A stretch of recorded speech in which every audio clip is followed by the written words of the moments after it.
Okay, we're back. It's almost 1 in the morning. It's August 4th, 2016. This is going to be part 9 of hashtag 3 of number 3 session, part 9 of Robert Nelson, aka Bob, telling his life story. Okay.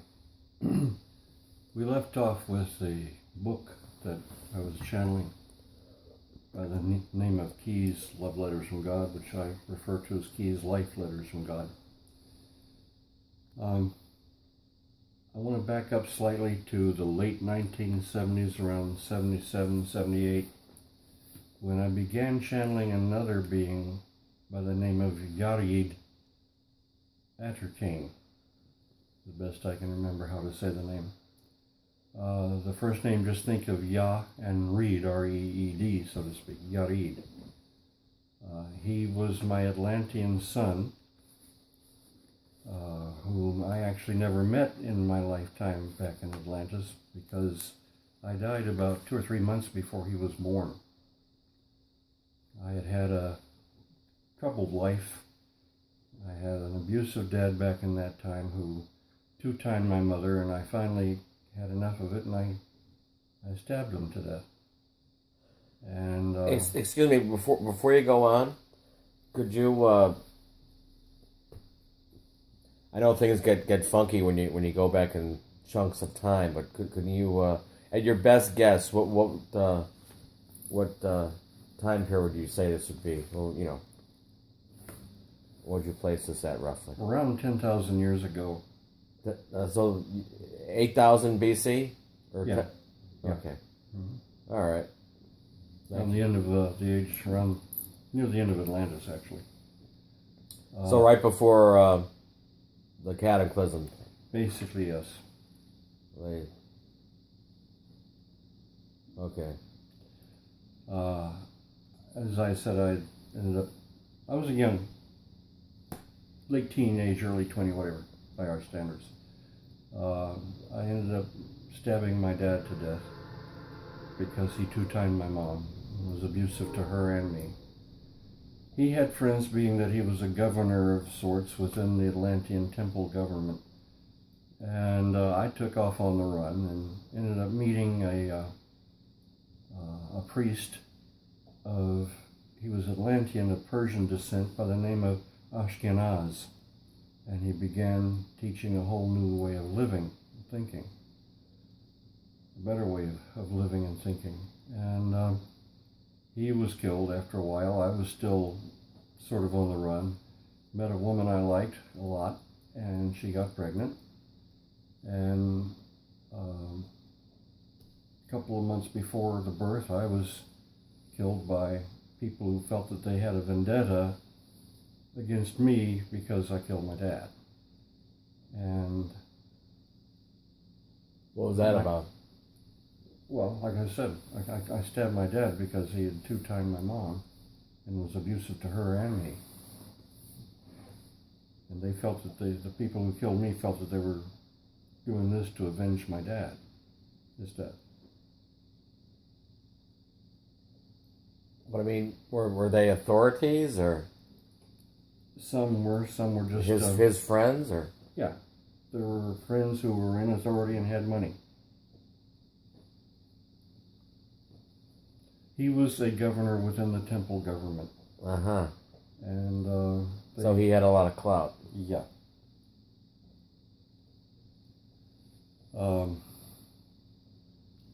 My son, Yarid, my name is Arid, my son Yarid, he and his mom went up to one of the northern islands above the main islands and lived there. He grew up basically with the tutelage of an elderly wizard, an Atlantean wizard, whom I've met within this life, by the way. He used to own and run a gemologist shop in the town where I lived in Florida. And I expect he's passed on since. But Yared, his mom, died when he was a kid. So this elderly wizard took him on and taught him. Yared had skills of his own, pretty good, and was given a choice after this wizard passed on by the temple government of Atlantis. You have a choice. You can either serve us as a form of spy and coast guard, making sure that nobody comes on our coast without permission, or you can be used in laboratory experiments so that we can learn how to produce your kind without having to have a wizard. Kind of like the way the Russians treated their populace back during the Cold War days. Something like that, yeah. You mentioned that you all lived in the northern part of Atlantis. Well, yeah, the main island or something. Is that what you said? Yeah, north of that. No, not on the main island. I started off on the main island, but actually I died on the main island. Yared was yet unborn. His mom went to an island, I believe by the name of Noroshin, which is a small island north of the main island, and to escape. So where, to the best of your estimation, where would you place Atlantis, and where would like the northerly part of it be, or what have you? In the Atlantic Ocean, and I know there are some researchers who wouldn't agree with that. I couldn't care less. I mean, like right square in the Atlantic Ocean, or what? A little closer to what we call Europe, but definitely in the Atlantic. Closer to the north to mid-Atlantic. Okay. So just just west of France, or just west of Britain, or all the above? Yeah, both. Yeah. It was maybe even big enough that it was west of Spain as well? Yes. Even to it would have been west of Spain. Okay. As I'm visualizing that world map in my mind. Okay. So it was kind of square in the Atlantic then, huh? Pretty much so. You think like the Marianas Trench, I believe, runs roughly right down the middle of the two coasts. Do you think? A lot of Atlantis is there now. That's 7 miles deep. You think a lot of Atlantis got swallowed up by the Marianas Trench? Yeah. And I think some of it may have actually gone north to the Arctic. Uh-huh. Well, there are some researchers who say it may have gone south to the Antarctic. I'm not totally certain on that, to be honest. I think all right. Anyway, that's brief overview of Yared's story. He did work for them as a spy. A lot of times Atlantean ships would dock in foreign ports. Cats would get off the ship and wander around, and some of the Atlantean wizards would see what the cats were seeing. Another way of doing spy work. Yeah. He apparently also attacked some ships that were trying to come without permission across the coast to Atlantis, making twisters at sea to take out those ships. He also went after some UFOs who sometimes ended up trying to push their weight around on Earth. One culture going after another, so there's nothing new about that. He got in trouble when he decided not to back an attempt on the Atlantean temple government's part to wage war against North Africa. And Yared wouldn't go along with it. He wouldn't support it, he wouldn't lead it, and so they killed him. Yeah. Anyhow, late 70s I began channeling him. First seeing him and getting this feeling like I know him, and then as it went on, I picked up more info just from within myself. That's my son from back then. So did you become aware of him first, or did he like pop in on you unexpectedly, or? That's difficult to say because I would actually see visions of this guy sitting slightly in the air above the floor, cross-legged, and making strange signs in the air with his hand and with this kind of under the eyebrow look. While you were what, just meditating on your own or something? Yeah. Okay. Meditating. So I'm not sure, he may have been trying to reach out to contact me. All right. And then I began channeling him. He definitely has quite an accent from what I understand. There are times, numerous times when I would channel Yari, that people's tape recorders, batteries, fresh batteries, would last maybe 20 minutes at best. Video cam batteries would normally last, and I'm talking about the old camcorders, the big VHS types, and they would last for about 15 minutes, even if they were fully charged or fresh batteries. Something he said that he didn't have the balancing of the energies quite right. Channeling through a person was new for him. Yeah. One time. How outside of his influence, how long would they last? Whatever the length of a video, I mean about half hour to an hour. They were supposed to have an hour charge on them. So an hour then. Yeah. So okay, so something about his energies greatly drained. Yeah. Or negated them, whatever. Probably drained them. One time he was channeling through me at a spiritualist minister's house in the town where I lived, and near the north side of it, and I had worn an outfit that kind of reminded me of what I had seen him wear, but I included a black headband. He didn't like the headband. Yeah. He took the headband and threw it in the air behind him, and it disappeared in the air. Yeah. It was never found. That's cool. It never hit the ground. It was just flat effing gone. Mm-hmm. And whether it was in another dimension or whether it was obliterated, I don't know. Well, what kind of things did he talk about? He gave people a pretty good view of Atlantis. Yeah. Of course, he doesn't call it Atlantis. That's a Greek derivative, the TIS. Yeah. The people, or Atla, the people and the land together are Atlan. And that's not L-A-N-D, that's A-T-L-A-M. Atlan, yeah. And it wasn't so fanciful and Disney-fied as people want to think that it was. And life there was not perfect. There was corruption.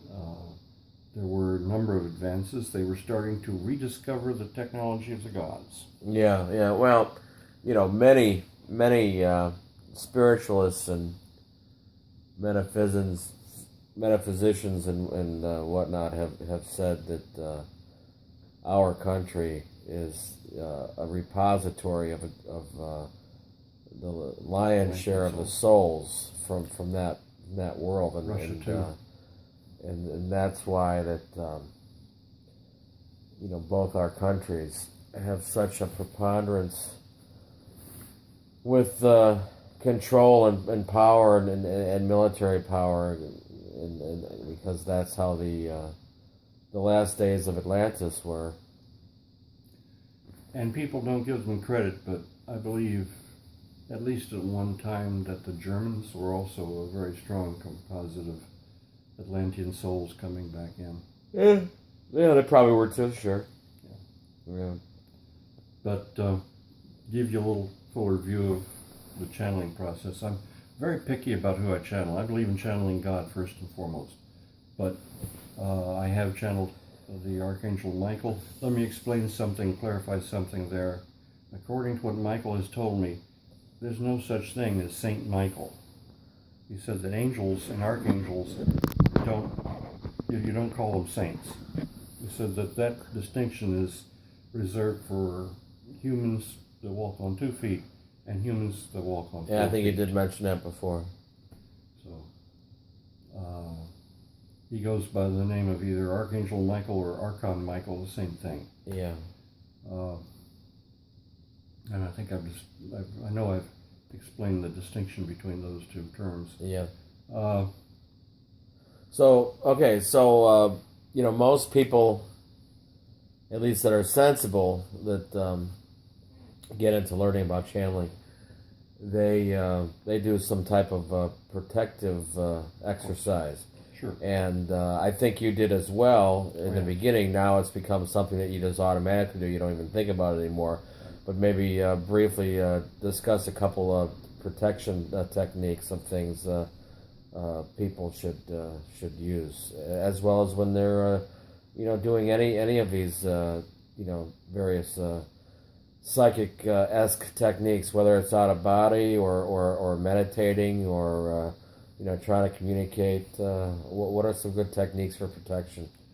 I believe one of the best ones is what we call prayer. Now, let me explain something. I don't believe there's any power in prayer. I know that'll really ruffle a lot of others. What there's power in is the relationship that prayer promotes. A relationship with God as God. That's the ultimate power. Well, what's this non-prayer prayer you're talking about? Well, what I'm saying is when we open up in prayer, we're opening up to the best there is, to our true, real identity. And we're asking that to come forward. Whether we recognize that at the time or whether we think we're praying to some deity in the sky, we're actually opening up to our true identity, our birthright as God. I advise people not to seek psychic abilities and not to seek channeling and definitely not to do what they call automatic writing. Not to seek psychic abilities. That's right. Why? I tell them to seek meditation in God first and let these things fall into place as they get more of a relationship with and as God. Okay. Channel the best. God's the best there is. Channel God. And that way you're safe, period. Okay. But as you know, people are curious, and there's going to be people that are going to do what they're going to want to do anyway. Would you like to speak to these people and give them some recommendations so they can be safe? Again, I go for the concept of meditative and prayerful beginnings to these processes. I would stay away from automatic writing, sincerely, because. Well, what exactly does that mean? I mean, I have something in mind, but I want to hear what do you have to say? Okay, for me, I go into what I call a high self meditation. I go into a sense of white light. Before you channel. And yes, and okay. A sense of prayerfulness and requesting not only to have protection, to be protection. See, if you have something, it can be taken away from you. If you are it, it can't be taken away from you. Okay. And to be able to deliver the best, most helpful and healthful. So when you say go messages. Into white light, are you saying that you envision white light all around you? I envision myself being the white light. Okay. It's almost like thinking of falling into a swimming pool. So just like a star. Sort of. It's like falling into a swimming pool of water. Okay. And let the water become silvery, like cut glass, real cut glass. I don't mean pressed glass. Okay. Cut glass, which gives little sparkles of silver and crystal and rainbow colors and white light. And then just let that become you. Breathe it in. Okay. And exhale gray from anything that you're trying to get out of you that's not good for you. Right. And inhale this wonderful light again. Do that 3 or 4 times, not real fast. You don't want to hyperventilate. Just do it at a normal, comfortable breathing pace. And then... And probably employing a yogic style breath would be a good idea as well. That can. That is to say, you breathe through the diaphragm. You exhale slowly and thoroughly, and when you focus on the breath, as in with any meditation techniques, it's something that you give your mind, the chattery box part of your mind, the ego, whatever, something to focus on. which then helps to quiet the mind, and then you could put the rest of your focus on this light aspect for your safety and protection. That's definitely one way to do it. Another is to also use a chant. God is, I am God, or I'm God and I'm glad and I'm grateful. Okay. And feel it. Don't just simply mouth the words. If you're going to mouth the words, don't bother. Feel it. Yeah. Well, if you have to fake it, then you fake it for a little bit. Then you won't have to feel it after a short. I mean, you say anything. You won't have to fake it after a short time. You'll feel it naturally. Sorry. I was just going to say, but I mean, the very nature of chanting is that, after you say something, a dozen times, it's gonna, it's gonna become, repetitive. I mean, that's kind of the nature of chanting. Right. These are just all different outer, external ways of helping us to internally adjust our thinking and having optimum safety. Again, my fervent advice would be, don't channel unless you're going to just channel God. Uh-huh. Don't do automatic writing, period, end of statement. If you want to develop psychic abilities, fine, but why not develop your relationship with God as God first? Yeah. And let all these wonderful things be there as a byproduct of that. Then you're not going to go wrong. Well, some people, and I don't know how, organic, if that's, maybe a good way to put it, it is, but they claim that they have these intimate relationships with either Michael or some other various deities. One, for instance, that I think is very dubious is Saint Germain. Mm-hmm. That is big in the I Am Temple religion.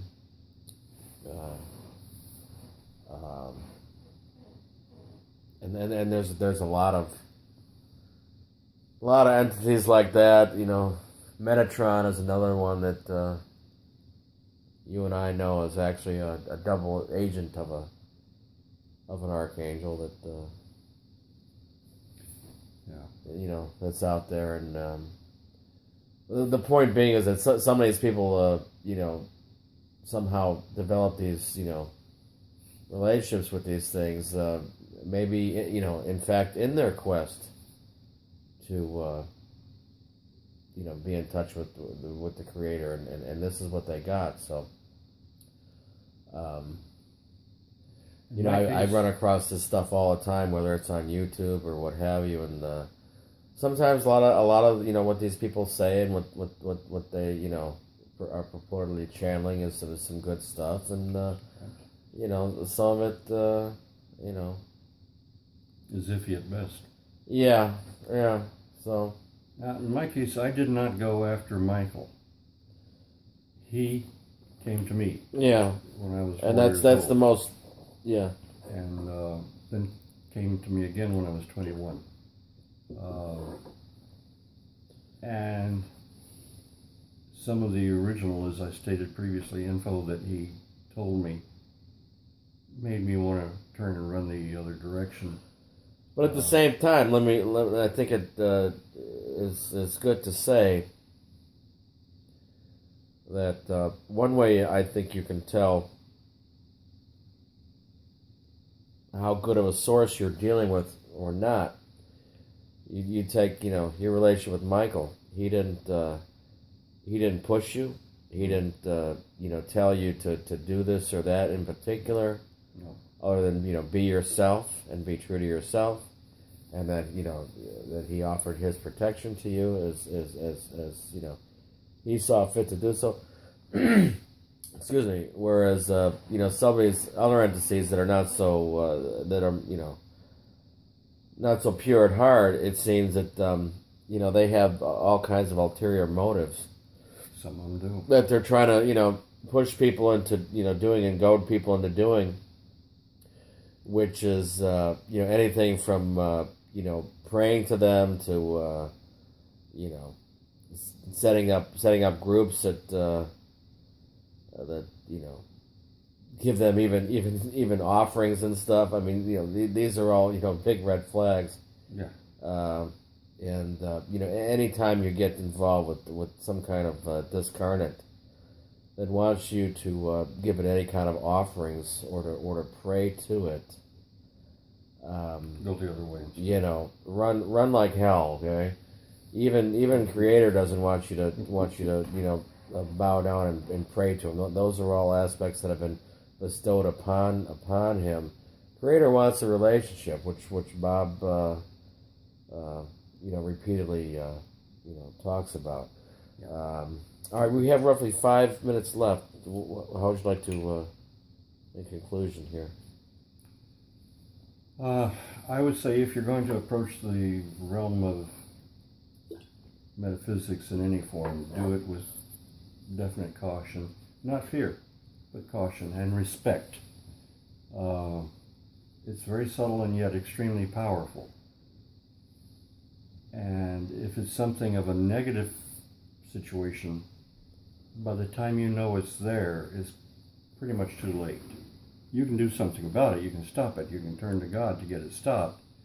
But why let it get that far? Michael's relationship with me, he even told me to go through being rebaptized, as I've already stated in the previous video. So there's nothing in what he has done with me that has, shown any kind of malintent or evil or anything like that whatsoever. Ulterior motives. No ulterior motives on his part. And in fact, when I began to become a little too dependent on him at times, he backed away. And for anywhere from half a year to years at a time. And so, I understand why he did it. It was healthy. I knew it when he was doing it. How come? I didn't like it, but I understood why and how come. Well, and I can't enunciate enough about this myself. There's a lot of people I've run across in my life that are reading these books and getting in metaphysics, and they're getting involved with discarnates that for various reasons, for protection or for this or that, and they demand all kinds of upkeep and they many times they heavily influence you, and they may help you in one respect, but in another respect, they may, actually be keeping you from living full and happy lives because they want to keep you under their thumb. And I see this all the time. And, we talked to a woman a couple of years ago that at first she said she wanted to be free from this. And, Bob was gonna help her and was, at the ready to make sure that this carnate, was banished from her being, but then she became irate. Yeah, it's like it took hold of her, and she became very upset and nasty, and she didn't want to. But this is part of codependency too. And that's not the only time. I've seen people who tell me, well, my guide tells me what the food to eat and what clothes to pick out for the day. Well, no, a real guide won't do that. Yeah. A real guide will let you live your life and make your own decisions and make your successes and make your mistakes. Yeah. And they'll be there to help you to learn from them, but they're not going to tell you what to do and live your life for you. If they're doing that, then they're a usurper. They're not a guide. Yeah. Yeah, so friends, be very aware of that, and choose your friends, both here on the good earth and in the higher realms, very carefully, And when in doubt, just go your own way. Because at the end of the day, remember, you are God, and you don't need any of this other business. Technology itself is fun and cool as it is. It's actually something that's attracting, from us to a big degree, in keeping us from learning who we are. And oddly enough, people that are extreme religious people actually kind of know this, and this is something they're right about. Now, does that mean you should banish technology, or you shouldn't use the telephone on Fridays like the Jews do, or a lot of this other crap? No, that's bullshit too. But there is something to say that the more we depend on technology, the more subconsciously we get in this mindset that we can't live without it, and we're nothing without it, and really and truly, most of the stuff, we can do on our own. So I guess that's it. Okay. Yeah. Okay. Do you feel like doing another one?